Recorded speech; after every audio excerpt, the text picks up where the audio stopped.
Bueno, damos inicio a esta presentación del señor Romy Espinosa, que va a presentar A esta hora solíamos hablar.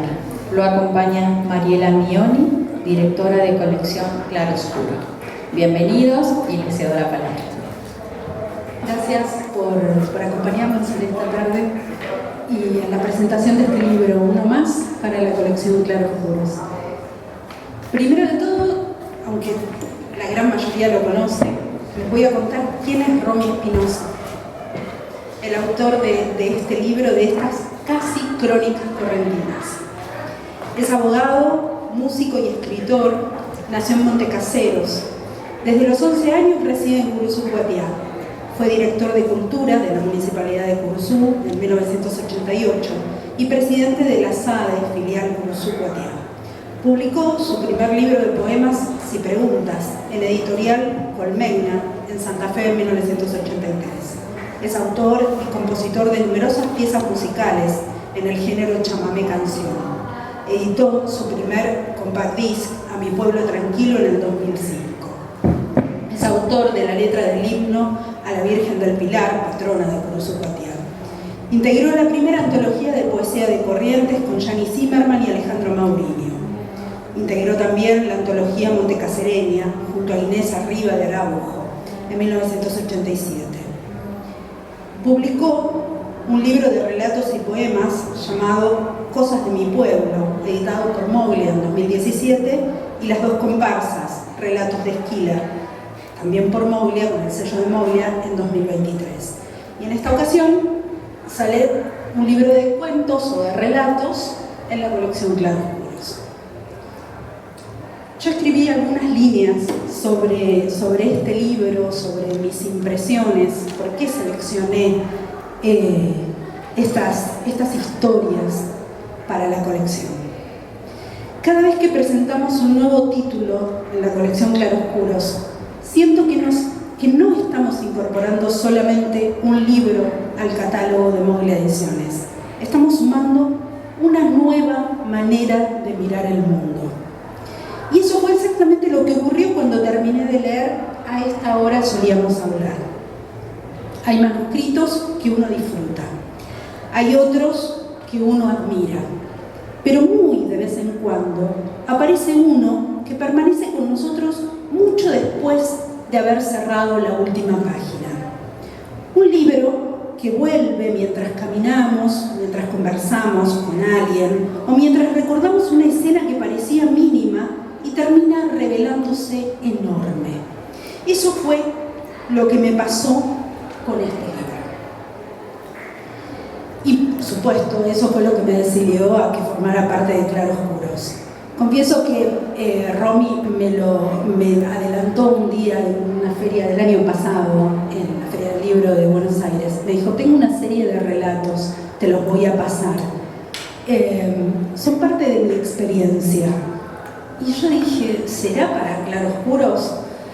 Y después de leerlos 2 veces, porque no fue la primera, 2 veces dije, es para la colección. Siempre digo que esta colección no busca una temática determinada. No reúne únicamente literatura fantástica, policial o de terror, aunque muchos de nuestros títulos recorren esos territorios. Lo que realmente buscamos son libros que se animen a explorar las zonas ambiguas del ser humano. Esos lugares donde la luz y la sombra conviven, donde nadie es completamente bueno ni completamente malo, donde la belleza aparece muchas veces en medio de la herida. Y los relatos de Romy Espinosa habitan exactamente ese lugar. Sus personajes no tienen nada de extraordinario. Son hombres y mujeres que cualquiera de nosotros podría cruzarse todos los días. Un abuelo, un changarín, un niño, una madre, un linchera, un vecino silencioso. Personas que la literatura muchas veces deja pasar porque parecen demasiado comunes. Pero Romy hace algo maravilloso. Los devuelve al centro de la escena. Les presta una voz. Y sobre todo, les devuelve una dignidad que pocas veces encuentran en la ficción, aun cuando son historias muy crudas. Mientras leía estos cuentos, tuve la sensación de estar escuchando historias contadas en una vereda, en una cocina, bajo la sombra de un árbol, historias que parecen sencillas, pero que terminan hablándonos de aquello que realmente importa y que nos atraviesa a todos: el amor, la culpa, la pobreza, la pérdida, la esperanza, la memoria. No hay golpes de efectos, no hay artificios, no hay necesidad de deslumbrar con fuegos artificiales. Hay algo mucho más difícil de conseguir, que es la verdad. Y cuando un escritor logra escribir desde la verdad, el lector lo percibe inmediatamente. Creo que una de las mayores virtudes de este libro es su enorme capacidad de observación. Romy mira a las personas sin juzgarlas, no las convierte en héroes ni tampoco en víctimas, aun cuando muchas veces sean víctimas. Las comprende, las escucha, y desde esa escucha construye relatos que conmueven, porque nunca buscan manipular la emoción. La emoción aparece sola, casi en silencio. Hay otro aspecto que me terminó de convencer de que estaba frente a un libro excepcional. Romy se impuso un desafío que como lector uno apenas advierte hasta que alguien le cuenta, y por supuesto yo se lo voy a contar, que es escribir cada uno de estos relatos en apenas 30 líneas. Puede parecer una simple regla de composición, sin embargo, es una decisión literaria de enorme exigencia, porque obliga a que cada palabra tenga un peso específico, a que ninguna frase esté de más y a que cada silencio también diga algo. Obliga a destilar la historia hasta dejar únicamente lo esencial. Y lo admirable es que esa búsqueda de síntesis nunca empobrece los relatos. Todo lo contrario, en esas 30 líneas que tiene cada cuento, cada crónica, caben vidas enteras, caben infancias, pérdidas, amores, injusticias, recuerdos y esperanzas. Caben personajes que sentimos conocer desde hace años, aunque acabemos de encontrarlos. Quizás sea ese uno de los mayores logros de este libro, demostrar que la profundidad no depende de la extensión, que una historia puede ocupar apenas una página y sin embargo seguir habitándonos durante mucho tiempo. Hay cuentos que terminan con una frase que sigue resonando en la cabeza durante horas. Otras concluyen con un silencio. Y a veces ese silencio dice mucho más que cualquier explicación. Eso también me convenció de este libro, porque esta colección apuesta por una literatura que confía en la inteligencia del lector, una literatura que no entrega todas las respuestas, sino que deja preguntas abiertas, que invita a volver, que invita a releer, a conversar. Vivimos tiempos en los que todo parece exigir velocidad. Leemos rápido, opinamos rápido, pasamos rápidamente de una historia a otra. En cambio, a esta hora, solíamos habla y propone exactamente lo contrario. Nos obliga, y digo obliga en el mejor sentido, a detenernos, a mirar despacio, a escuchar esas voces que casi nunca encuentran un lugar. Y creo que esa es una de las tareas más nobles que puede tener la literatura. Recordarnos que ninguna vida es pequeña cuando alguien sabe contarla. Quiero destacar algo más antes de terminar, que considero muy valioso, que es que aunque estos relatos nacen profundamente en nuestra tierra, en nuestros pueblos, en nuestras calles y en nuestra manera de hablar, nunca quedan encerrados en lo local. Porque lo verdaderamente local, cuando está escrito con honestidad, siempre termina siendo universal. Todos podemos reconocernos en estas páginas. Todos hemos sentido alguna vez alguna de esas soledades, esas historias, esos efectos, esos afectos, esas pérdidas o esas pequeñas esperanzas que atraviesan al libro.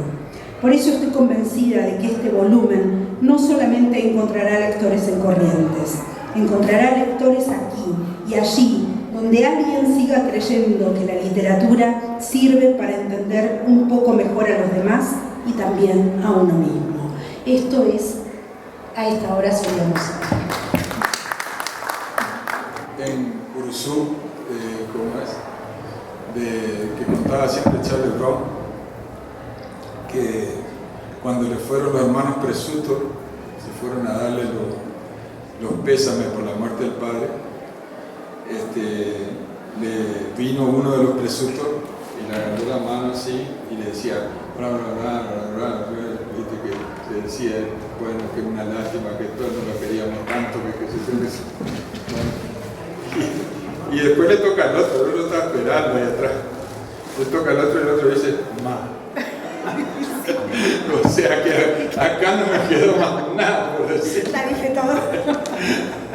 Ma, le dijo, ¿qué va a hacer? Bueno, muchísimas gracias. Es un día muy feliz para mí, primero por la recepción que tuvo en la editorial y en Mariela este libro, y segundo porque creo que sí, que he logrado un desafío que yo no pensé. Creo que es un libro que se escribió solo, se fue escribiendo solo, porque en principio traía remembranzas de mi época de abogado, penalista o de juez. Tanto es así que cuando Leo, que recién había nacido, mi hija mayor de 10 años me acompaña acá a Corrientes, porque estaba internado en la clínica del niño, qué sé yo. Y entonces pasamos por acá enfrente y yo le digo, mira, ahí están todos mis clientes. Y entonces ella quedó así con esa idea. Cuando volvió ella dice, los clientes de papá en Corrientes viven en un castillo. ¿Qué tal era bueno el abogado? Y bueno, empezó para reflejar algunos casos que yo tuve, pero después se volvió algo, creo que mucho más valioso, porque logré, creo, tocar temas que se fueron deslizando solos, pero que fueron temas que hacen a la infancia, por ejemplo, al problema de la infancia, al problema de la violencia de género, al problema del desamparo de la vejez, al problema de la pobreza, a muchas cosas con las que convivimos, pero que normalmente no tratamos de no verla o le pasamos por al lado o miramos de reojo nomás. Entonces creo que se convirtió en un libro moderno, ¿no? Que está tratando temas muy actuales y que siguen presentes. Así que, y el desafío de las 30 líneas era para probarme como prosista, porque dice que hay que tratar de decir todo lo más en menos palabras. Entonces quedó así. O sea, todo se fue dando de una manera casi sola y fui escribiendo, creo que lo hice en 2 meses, después la corrección llevó más, pero 2 o 3 meses lo hice, porque como verso o como poesía me brotaban todos los días un tema, todos los días encontraba un tema para hacer. Así que estoy muy, muy, muy feliz. Ella que me ayudó a confiar también en este proyecto, y creo que el libro... Estamos hablando de Marcela, ¿no? Sí. Marcela Sauco. Es Ah, ella, Marcela pero Sauco. nosotros no la... No, ella me pasaba datos. Marcela te cuenta cuentos, o Marce, mejor dicho, una vez Marcela, te cuenta un cuento hasta cuando te va a hacer mandado, ¿viste? Te cuenta una historia. Bueno, eso está genial. Entonces, imagínate que me dio bastante letra, aparte de los casos que yo conocía, hay casos reales que están contados acá, porque la mayoría son casos reales, que después tienen un golpe de ficción al final, pero muy poco. Por eso son casi crónicas.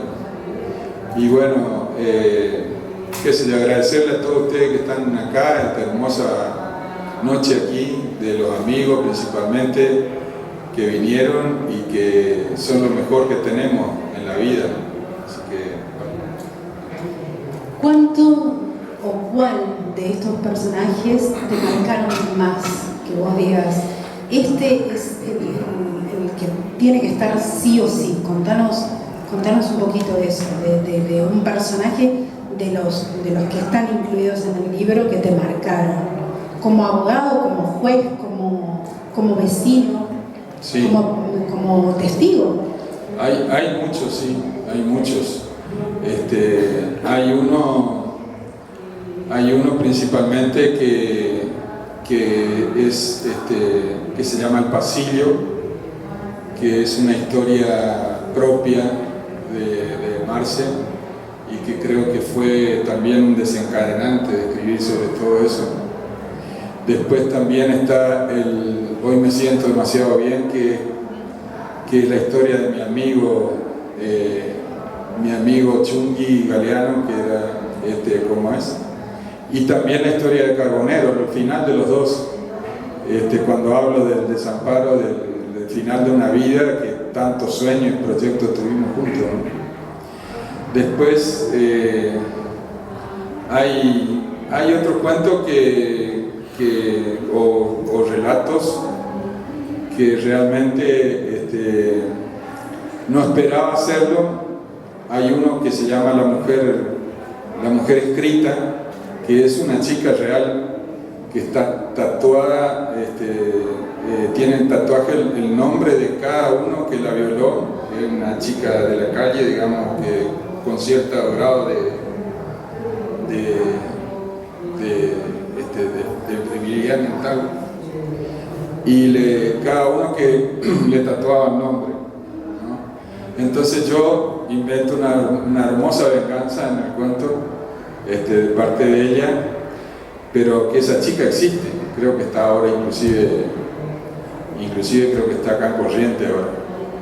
Y después también, por ejemplo, de nuestro Chiquito Colchonero, que vos me habrás escuchado que siempre yo le canto Chiquito Colchonero. Yo lo conocí cuando yo era juez, y cuando vino la hija de alta del psiquiatra, del Francisco de Asís, del psiquiátrico, con su novio, y el novio la mata a la mujer de Chiquito, a palazo, ¿no? Esas cosas, por ejemplo, son cosas fuertes que a mí me quedaron, y como juez la historia de la sentencia creo que fue la más extraordinaria que me tocó pasar, creo. En tu libro anterior, ¿cómo se llamaba? Las dos comparsas. Las dos comparsas. Son cuentos bastante crudos también, sí. de gente de historias que tienen los esquiladores que van a la Patagonia. Son crudos. Estos cuentos también son crudos. Sí. ¿Vos tenés esa mirada sobre la realidad y necesitas contarla? Sí, esa es la palabra. Necesitaba escribir esto, realmente. Necesitaba escribir esto. O sea, porque yo noto algo que se repite, ¿no? Esa realidad cruda que hay que contar la realidad tal como está, sin ponerle acentos y sin como vos decís ahí. Sin adornos. Sí, sí. Pero principalmente ya es un paso más adelante. Creo que por ahí vos decís pobre lector, porque que se siente, toma un café y después sigue. Bueno, hay alguien que dijo que no pudo pasar del primero. Y bueno, pero creo que por ahí hay algunos más aliviados, algunos cuentos. Pero esta vez, viste, porque en las dos comparsas era más llevadero. Había toques más de humor. Sí, había humor. Y también de cosas de mi pueblo. Pero esta vez quise dar ese paso, me parece que era necesario, tal vez como un paso más hacia lo que pueda llegar a escribir, ¿no? Un paso necesario. Pero por ahí el paso se transforma, ¿qué sabe vos? Sí, se transforma en lo mejor que hiciste. No sé. Por supuesto, este libro actual es mejor que el anterior siempre. Siempre. ¿Leemos un ratito? Bueno, cómo no. Bueno. ¿Por cuál arrancamos? Y por el El primero. primero, vas a cantar. Después sí. A leer. Quiero contarles la tapa. La tapa es un collage de Eugenio Ler. Aunque Romy crea que toma elementos de distintos cuentos, yo te digo que es la interpretación de Eugenio al primer cuento. Primero. Sí. Sí, principalmente. Es un trabajo, es un collage a lo que él... Sí, porque veo los nísperos, el árbol de níspero y los dos chicos. Sí. Está hermosa la tapa. Sí. Eugenio nos tiene acostumbrados más a los dibujos y le salió un collage para tu tapa. Bueno, este capítulo se llama De la infancia vulnerada y el título del cuento es de la crónica o el relato. A esta hora solíamos hablar. A esta hora solíamos hablar. El sol quemaba el patio de la casa y en medio de ese infierno tu padre hacía ladrillo. No sé por qué insistía con ese trabajo si nadie hacía casas de material, solo ranchos de adobe y paja. Él trabajaba toda la siesta. Mientras tanto, nosotros solíamos hablar. Hoy me cuesta recordar el color de tu voz. No hay voz más lejana que la voz que llega del pasado. Suena como a lamento de chicharro. Solíamos hablar largas horas debajo del níspero, que no hacía sombra pero maduraba junto a nosotros, con nuestro deseo de ser mayores. Una vez me contaste algo. Tenías la mirada triste y una linda sonrisa que a veces no podías esconder. Teníamos mucha vida por delante y muchas horas de estar esperando que lloviera, que el sol se apagara detrás de las nubes. Hablábamos de todo, pero más hablábamos con la mirada. Tu mirada siempre fue lejana y triste. Recorrías el horizonte plagado de langostas y tu mirada no se movía. Siempre parecía detenida en el mismo lugar, en un mismo punto. Parecía que estabas lejos, pero yo te sentía tan cerca. No sé por qué la vida no quiso. La vida nunca quiere las mismas cosas que uno. Una vez me contaste. No sé por qué lo habrás hecho. Quizás confiabas en que yo te iba a escuchar. Después de un largo silencio que parecía no terminar nunca, empezaste a hablar para adentro y luego te salieron las palabras. Esa tarde tenías un vestidito rosa y con el brazo te limpiaba los mocos mientras me contabas lo que te había hecho tu padre y que tu madre te había tratado de mentirosa. Fue la muerte de nuestra infancia. Desde entonces ya no supimos de qué hablar. Arranca con todo. Más allá de la historia, que es cruel, sin duda, lo noto muy poético, casi como una poesía.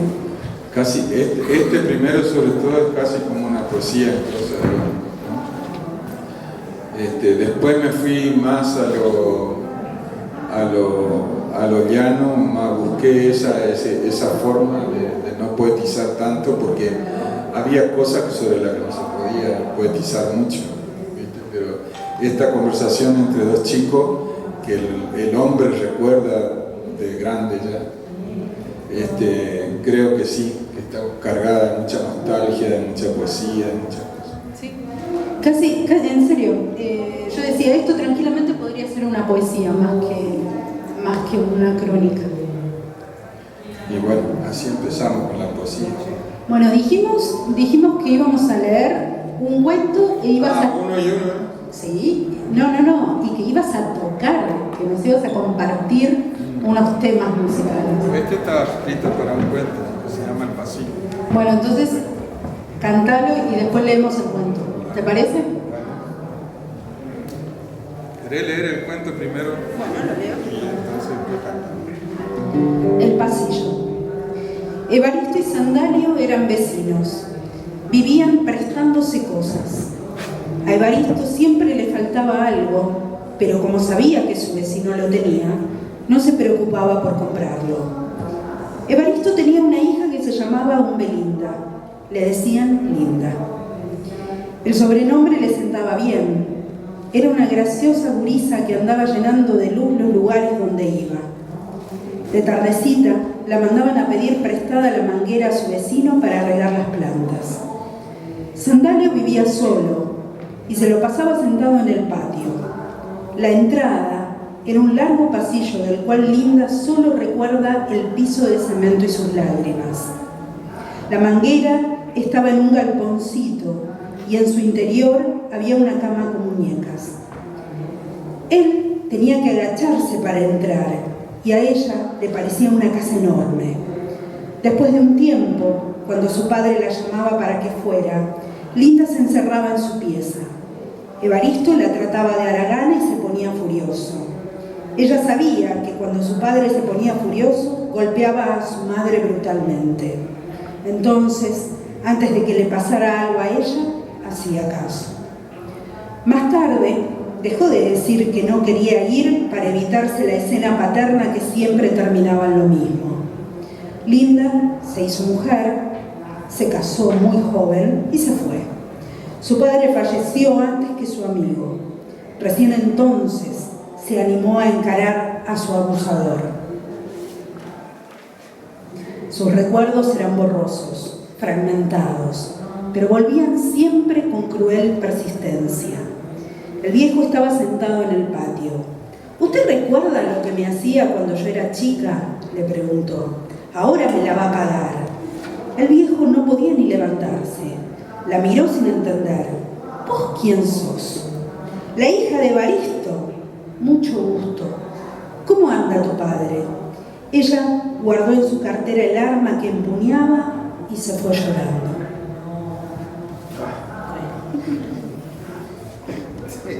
Y siguió.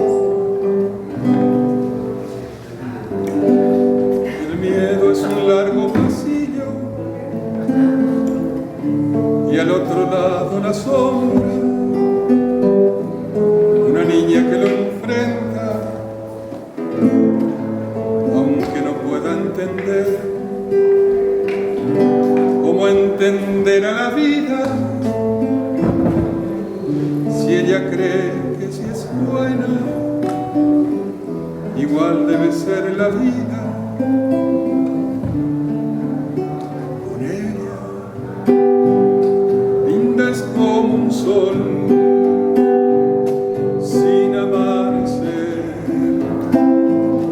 que es como una flor que no pudo ser, porque en el silencio más atroz del mundo ella fue arrancada antes de crecer, antes de florecer. ¿Dónde quedan las heridas?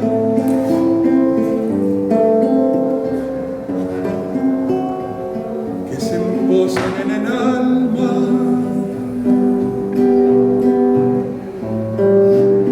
Imágenes que regresan, heridas que no se aguantan. Y cuando vuelva la voz después de tanto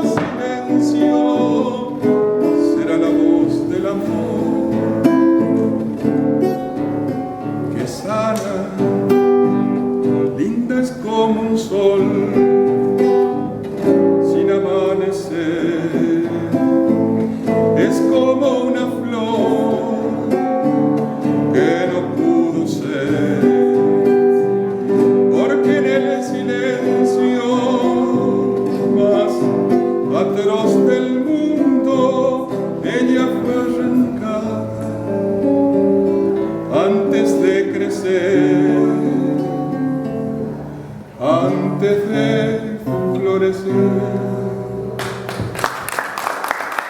¿No hoy? Está, claro, por supuesto. Pero hace mucho que lo escribiste antes que el cuento. Después que el cuento. Después que el cuento. Es poesía, volvemos a lo mismo. Es preciosa. Ahora tenemos que leer otra vez. Tenemos que leer otra vez. ¿Puedo elegir una yo? Sí, cómo no. ¿O Después, todo. Bueno. ¿O tenés pensado? No. Hay uno que me gusta muchísimo. Si yo recién lo conocí. Cierto. Él estaba en Curuzú, nunca vio el libro. Yo tomé todas las decisiones. Ni siquiera le mandé la prueba de galera. Nada. Claro, no es necesario. Eso fue confiar. ¿Lees vos o leo yo? No, decime si querés. Como a una reina. Ah, como una reina, dale, leemos. Terminamos ahí El capítulo. Yo veo que vos lees mejor que yo. No. Como a una reina. A su marido se le ocurrió dejarla sola con 3 hijos. Los mayores, mellizos. Una nena y un varón que no pasaban de los 4 años. Ante esto, tuvo que salir a ganarse la vida y empezó a limpiar en la casa de un viudo. Al tiempo, se mudó con sus hijos a lo del patrón. Él trataba bien a todos, pero la Romy, la melliza, era su predilecta. Una vez su papi, como ella solía llamarlo, hizo un viaje a Buenos Aires para comprarle la casita de Barbie que ella tanto quería.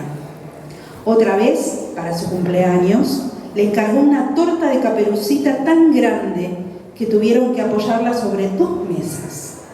Ella tenía de todo, pero no amigas. Generaba envidia entre sus compañeras de escuela. ¿Qué más quiere?, decían unos. La trata como un padre. Otros, no querían opinar. Los 15 de la Romy fueron el acontecimiento del año para el pueblo. Estaba vestida como una reina. Cuando terminó la secundaria, quiso ir a estudiar a la ciudad. Su papi le alquiló un departamento. Al llegar a la mayoría de edad, la Romy comenzó a moverse como si fuera la reina de un tablero de ajedrez. De refilón, para hacer creer a su papi que todo estaba bien cuando él venía con otras intenciones. Pasaron los años y ella no volvió al pueblo. Algunos dijeron que se había casado. Cuando murió su madre, decidió ir. A los pocos días, encontraron al papi con una tijera clavada en el pecho. Quería mucho a su mujer y se mató, dijeron algunos. Otros callaron. Vienen las historias. Y eso vienen está bien. suavizado, ¿eh? En las correcciones hubo muchas. ¿Cómo es? ¿Cortaste demasiado? Sí, en las correcciones eran más duras algunas al principio. Después tratamos de suavizar. Bueno, pero algo que yo noto es que vos empezás un relato bien tranquilo, descriptivo dentro de la síntesis, pero los remates son los que te dejan diciendo, bueno, ¿en qué momento me cambiaron? Había que rematar ahí ya porque se terminaba la novela. ¿Y esta también es una historia real? Esta es una historia muy real y que no tiene no tiene una solución todavía, digamos, pero es una historia real. Conocemos a la persona. ¿Cómo no tiene una solución? Y bueno, no tiene una resolución todavía, pero judicial. Pero es una historia muy real, muy cierta. ¿Cómo es? Que bueno, que... ¿Y cómo diste con esa historia vos? ¿Cómo te llegó? Y me llegó porque me contó la hija de Marci. Un día indignada, porque sabía que yo estaba escribiendo sobre esto, un día indignada me contó la historia de eso y bueno, por supuesto que la ficcioné un poco para hacer la literatura, claro. El cuento anterior también es real. El pasillo.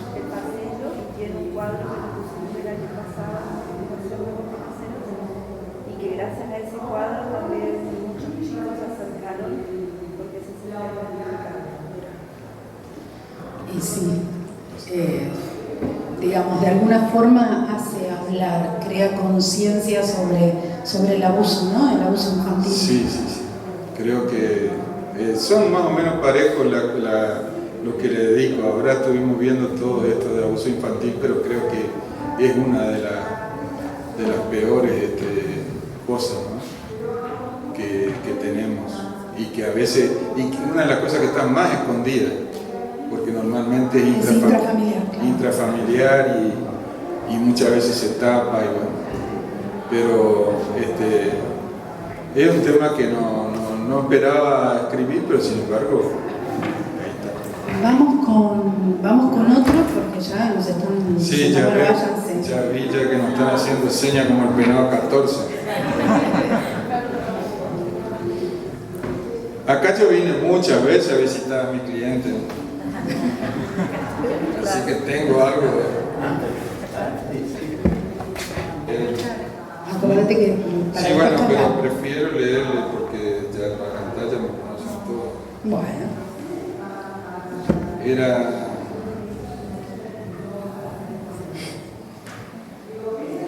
Este puede ser uno. Este es sobre violencia de género. Se llama Bajo Control. Esta es la historia que nunca hubiera querido contar. Lo hago porque la psicóloga me dijo que me ayudaría a soltar. Lo cierto es que no puedo soltar nada. Su recuerdo día a día me golpea cada vez más con más potencia. Uno suele borrar las cosas malas de la vida para seguir viviendo, pero yo nunca pude. Tuve que dejar mi trabajo de conductora en la radio porque él no soportaba que yo estuviera una hora frente a la pecera donde del otro lado estaba el operador. Él conocía cada detalle de mi trabajo. Un día no le gustó un gesto mío y como estaba viendo el programa por Facebook, entró, me tomó el brazo y me sacó. Nunca pude volver. Es lindo que a una la quieran y la cuiden, pero eso no era cuidar. Quedaría bien a esta altura decir que me pegaba, pero no, era algo peor, que me causaba un dolor imposible de describir. De a poco me fui encerrando en casa. Tuve que dejar sin clave el celular para que él lo revisara. Un día me dejó ir al cumpleaños de Laura, pero con la condición que tenía que habilitar el buscador del celular para tener mi ubicación al instante. Me prestó el auto porque decía que los remiseros siempre se terminan levantando a sus pasajeras. Ese día volví antes que él y me fui a nuestra casa. Mi abogado lo citó para iniciar el divorcio. El doctor me dijo que Miguel le contestó que no lo iba a dejar, que yo era suya. Cuando el letrado trató de explicarle que el divorcio puede ser pedido hasta por uno de los cónyuges, ahí él reculó unos pasos y le dijo: momentito, espérese. Sacó una botellita del bolsillo y se la bebió. Al instante cayó al suelo entre convulsiones. Cuando llegó la ambulancia ya era tarde. Y es raro lo que voy a decir, pero no me siento liberada. Esto es real de punta a punta, si queréis, no hay nada de ficción. Sí, pero digamos, es la voz de una mujer. ¿Escribiste? Es la voz de una mujer, sí. De una víctima de violencia. Sí. ¿Este caso te lo relataban a vos como juez? Y sí, también. Tengo unos cuantos. Como abogado también. Bueno, y no sé qué más.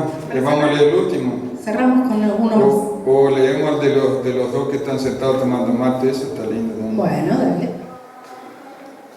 Un toque de distinción. Todo. Quiero leer todo.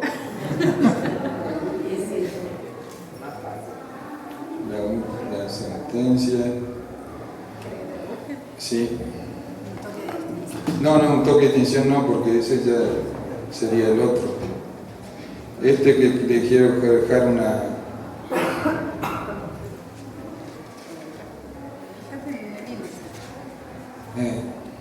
sería mejor mirar el índice, ¿no? Un día como cualquiera sería. Un día como cualquiera.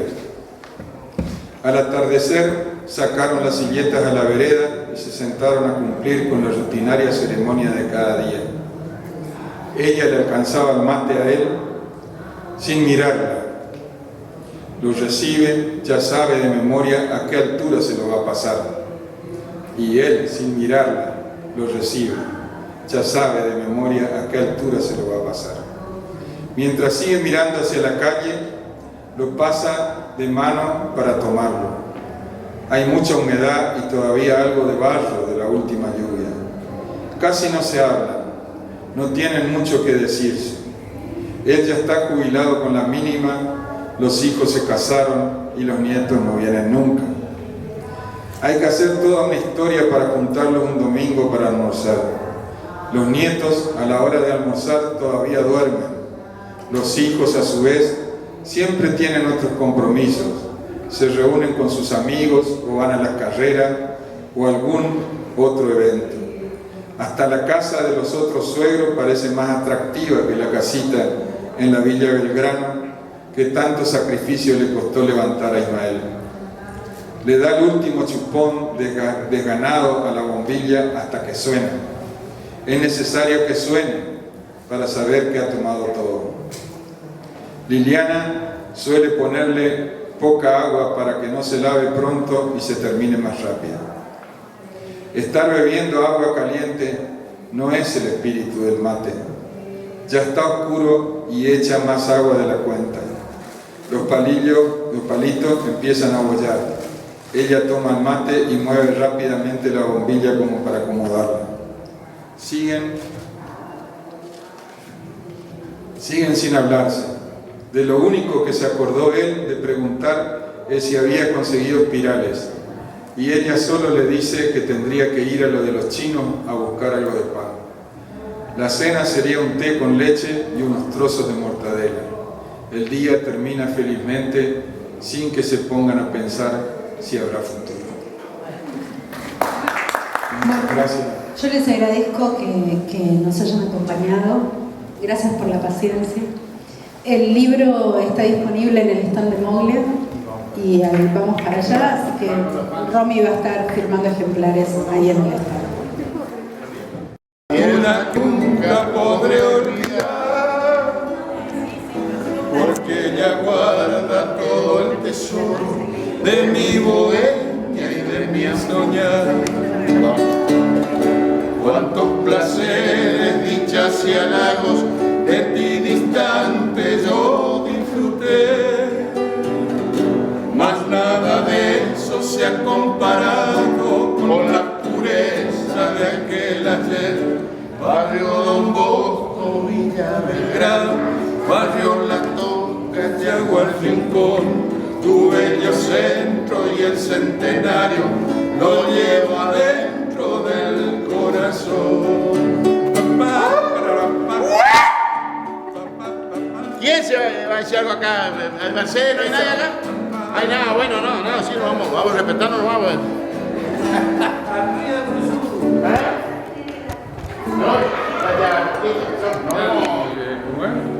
No estamos haciendo antigua plaza, rincón florido, donde una tarde le dije adiós.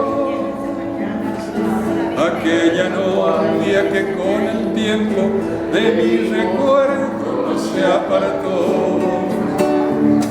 Vuelvo muy triste, traigo en la mente recuerdo para que viví. Mi vieja casa, mi madrecita, su postre beso cuando partí. Barrio Don Bosco, Villa Belgrano, barrio Las Tocas, Yaguar Rincón, tu bello centro y el centenario lo llevo dentro del corazón.